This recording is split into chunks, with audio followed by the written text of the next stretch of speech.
I have the distinct honor to introduce the pre-recorded statement by the Right Honorable Prime Minister of Nepal, Mr. K.P. Sharma Oli. Thank you, Mr. President.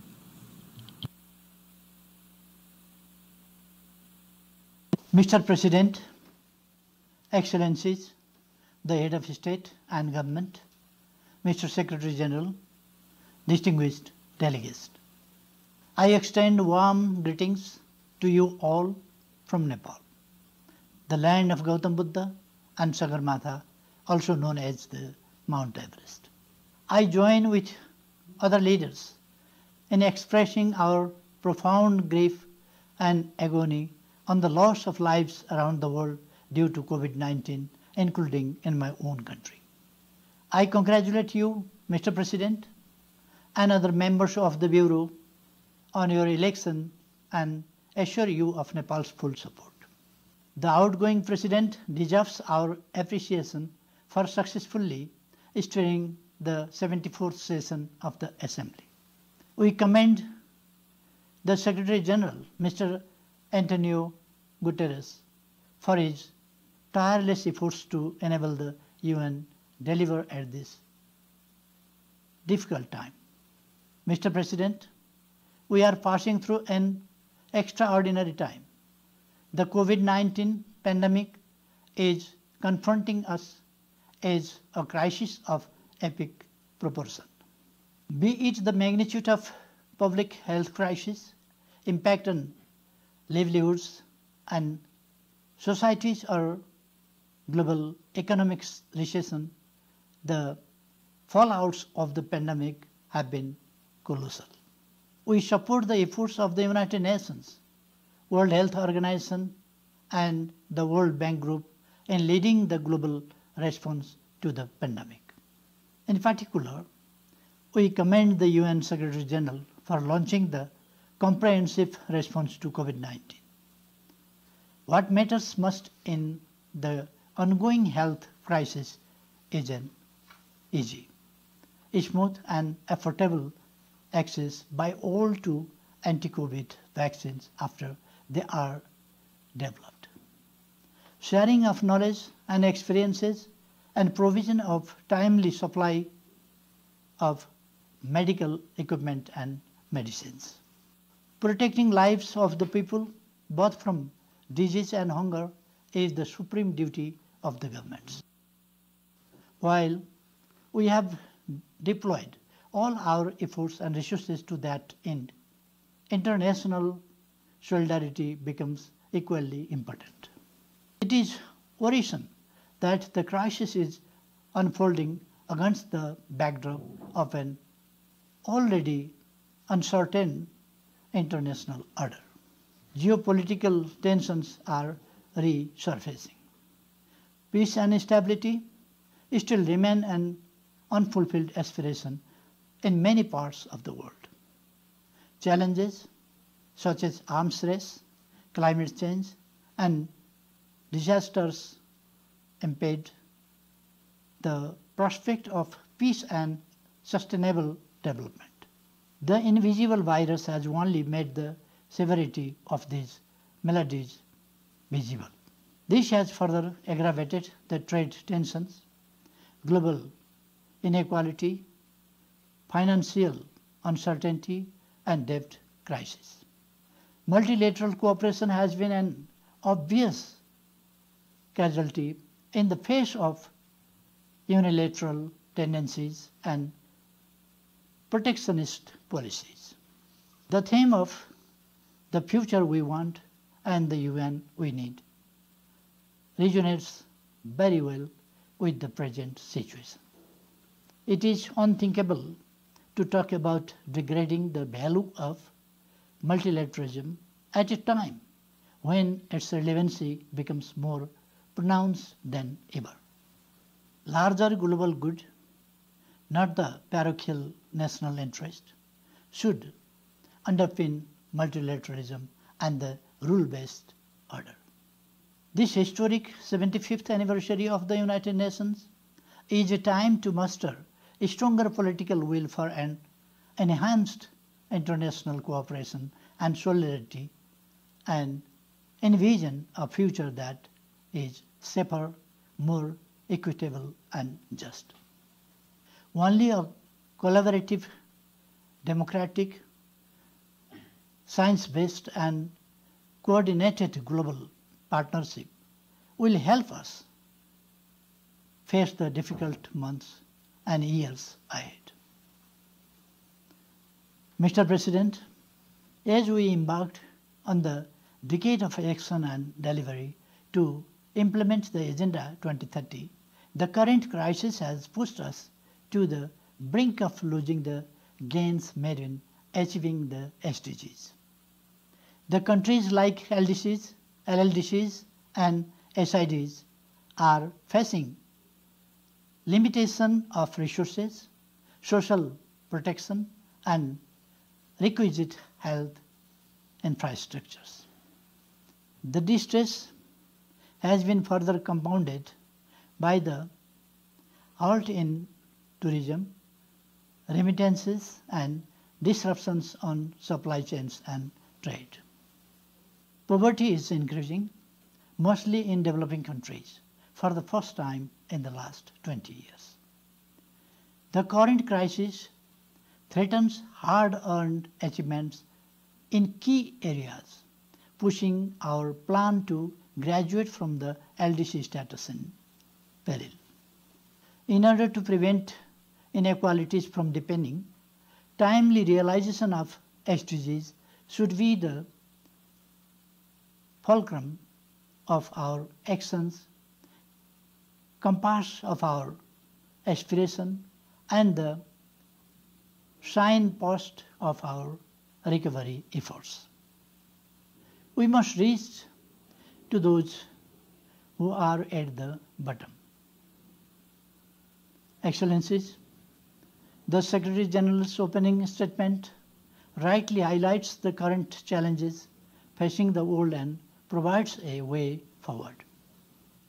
Nepal is deeply concerned about the worsening humanitarian situations in Libya, Syria, and Yemen.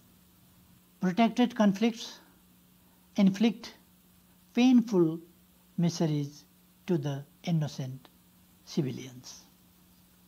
Nepal calls for peaceful resolution of all such conflicts led and won by the people of the respective countries.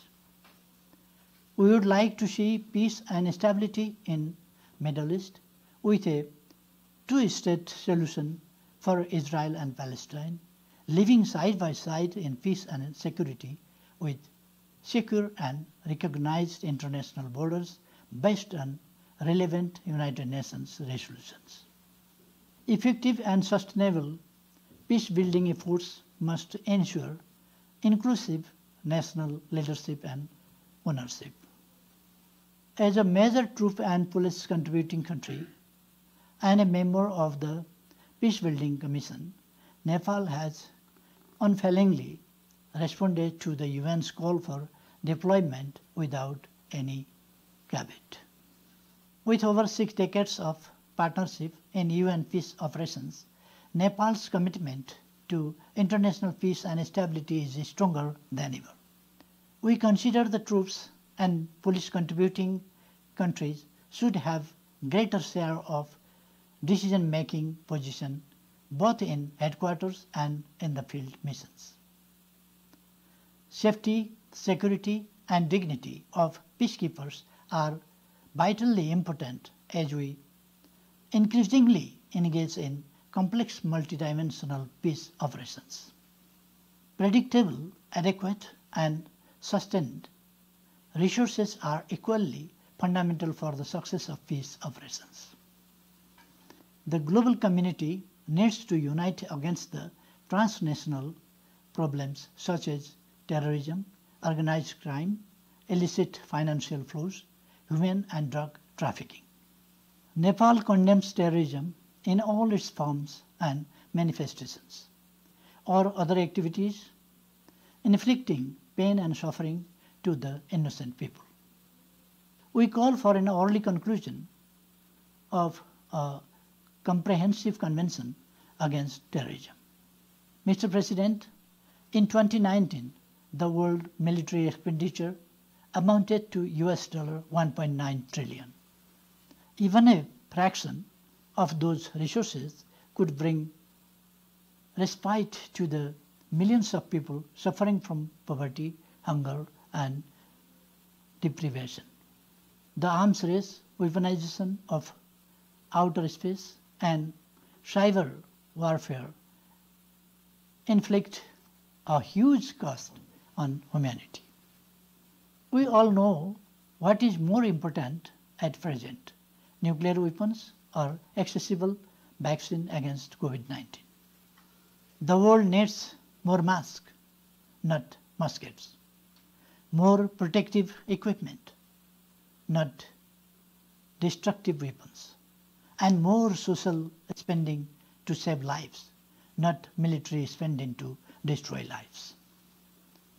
Even when disarmament-related process, including the NPT review conference, are postponed due to the pandemic, the concerned parties must continue to fulfill their treaty obligations to make the world safer. We reiterate our call for general and complete disarmament of all weapons of mass destruction. Regional approaches to disarmament complement the global initiatives. As the host country to the UN Regional Center for Peace and Disarmament in Asia and the Pacific, we underline the need to strengthen such regional approaches, including the Kathmandu process. Mr. President, climate crisis continues to pose an existential threat.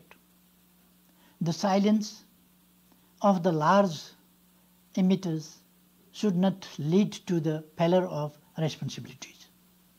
Nepal has dedicated more than 60% of its territory to the service of ecosystem. Our forests and mountains work as environmental purifiers. Our mountains contribute to the climate and ecosystem of oceans through hundreds of snow-fed rivers streaming down to the oceans. Nepal's Himalayas function as a natural climate stabilizer. They contribute to maintain natural cooling system as they lie in the hottest zone of the planet between the Tropic of Cancer and Capricorn. Apart from this, they contribute to the natural recharge system, ensuring continuous supply of fresh water essential for living beings. There is an organic link between mountains and oceans in maintaining the natural climate cycle. In this sense, Nepal's mountains are not only our assets, but they are of global significance in view of their vital contribution to the maintenance of health of the planet. Our economic activities and mode of our generation are the most climate friendly. It is an unpleasant irony that we substantially contribute to sustaining ecosystem and emit negligibly, yet we bear the severest bond of climate change. Global warming has eroded the health of our high mountains and ecosystems. Global pollution and climate change have contributed to the fast melting of ice, which must be a matter of serious concern for all of us. This may lead to the outburst of glacial lakes, resulting in huge loss of lives and properties downstream. We call for full and effective implementation of the Paris Agreement, robust climate action, and easy access to climate financing. We are concerned about the deteriorating health of overall ocean ecosystem due to the excessive human activities. We must preserve the common heritage of mankind. Prudent behavior on the part of all stakeholders, especially the coastal states, is critically important to maintain ocean ecosystem.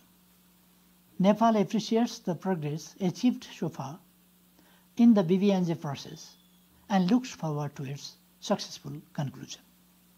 Excellencies, global trading system has been pushed into peril. Reform of WTO has become urgent to ensure level playing field and rebuild trust. The WTO should launch a renewed and revitalized global trading framework that enables the LDCs and LLDCs benefit equitably. Aid for trade has to be channeled for export competitiveness and resilience. Progress in technology has been a major drive for development and change. Addressing digital divide and capacity constraints of LDCs is crucial for realizing a fair share of benefits of e-commerce and technology dividend. They must have an easy and affordable access to technology. Mr. President, Nepal's commitment to human rights is total and unwavering. Nepal's democratic constitution guarantees the universally recognized human rights and fundamental freedoms and other principles such as multi-party democratic polity, pluralism, independent judiciary, separation of power, rule of law, proportional representation, periodic elections, and social and economic justice. Nepal does not condone impunity in serious violations of human rights. We are fully committed to concluding the ongoing transitional justice process in line with our commitment. Concerns of the victims will be addressed. The year 2020 also marks the 25th anniversary of the 4th World Conference on Women. While we have made significant strides in ensuring rights and empowerment of women, we are also committed to address the gaps and challenges. Currently, as a member of the Human Rights Council, Nepal continues to contribute constructively to promote human rights with an objective approach in a holistic manner. With a view to contribute further, Nepal has presented its candidature for the re-election to the Human Rights Council for the term of 2021 to 2023. We count on the valuable support of all UN member states to our candidature. Nepal attaches high priority to the safety, security, and well-being of the migrant workers. Providing adequate safeguard from exclusion, xenophobia, and discrimination against migrant workers must be a common agenda of all at this difficult time. Wider ownership and implementation of Global Compact for safe, orderly, and regular migration is essential to make migration work for all. Nepal has hosted thousands of refugees for decades on a humanitarian ground. Refugees' right to return to their homeland in safety and dignity must be honored by all. Mr. President, in my address to the 73rd UN General Assembly, I had outlined the monumental political transformation in Nepal and its consolidation through a democratic constitution written by the people's representatives. Having resolved the fundamental political issues, we are now focused in bringing economic transformation envisioned around the national aspiration of prosperous Nepal, happy Nepali. This aspiration takes a cue from the 2030 agenda and the notion of comprehensive democracy that looks after not only political rights and freedoms of the people, but also takes care of the economic, social and cultural rights and well-being. We have created an investment-friendly atmosphere with overall improvement in good governance.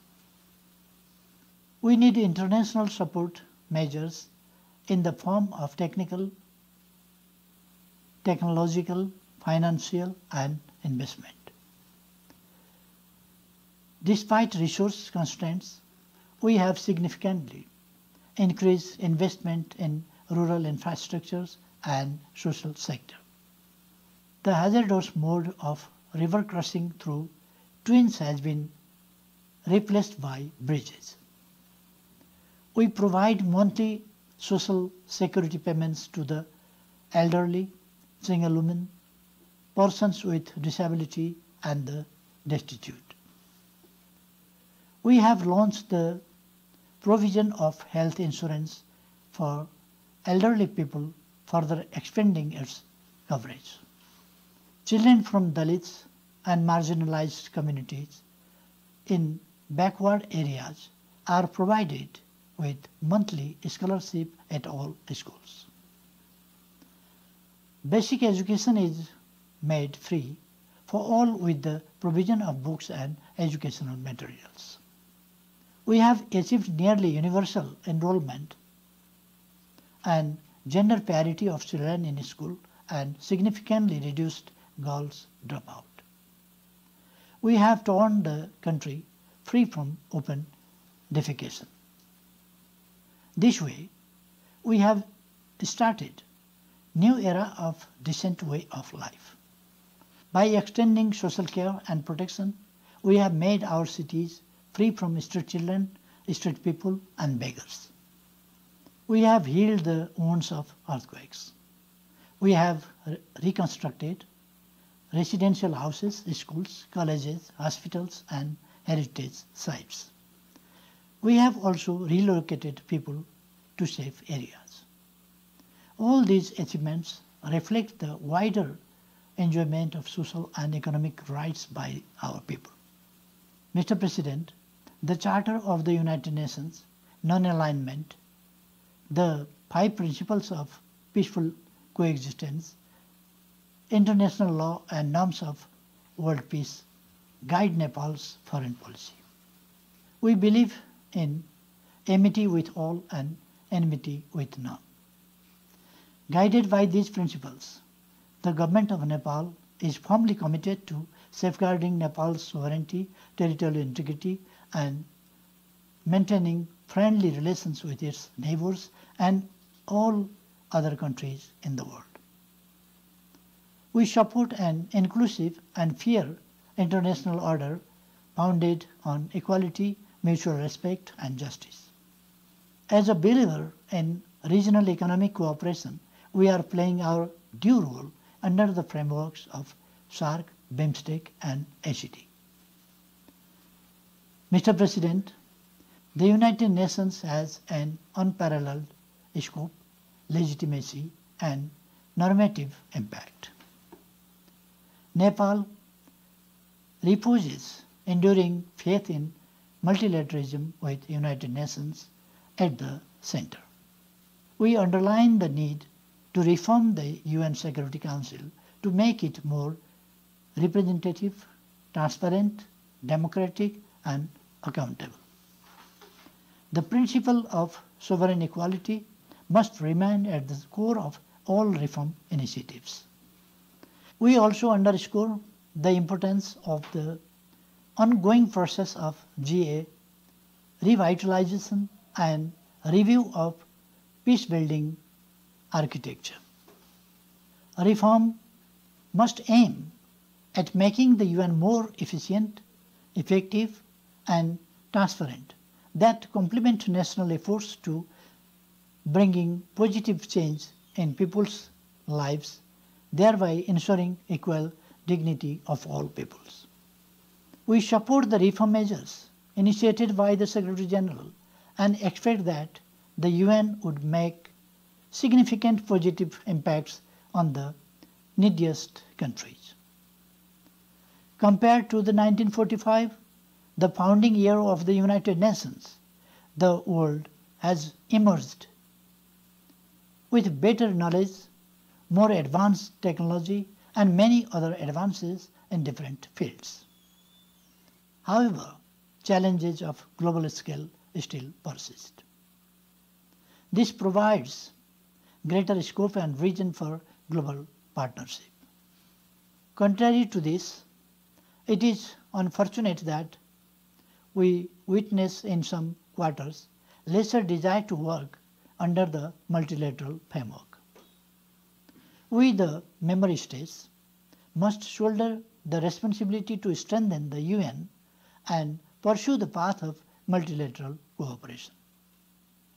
There is no alternative to this. Just as the United Nations was created in the devastation wrought by the Second World War to lead the world on the path of peace, security, and development, why not we think in the same vein a more prosperous and healthy world in the wake of the invisible yet equally powerful enemy of COVID-19. To conclude, Mr. President, the founders of the United Nations choose peace over war, cooperation over collision, development over deprivation, and human dignity over denigration. At this historic 75th anniversary of our organization, let us recommit to uphold those values and work together in a spirit of cooperation and solidarity to lead the humanity to peace and prosperity. Thank you.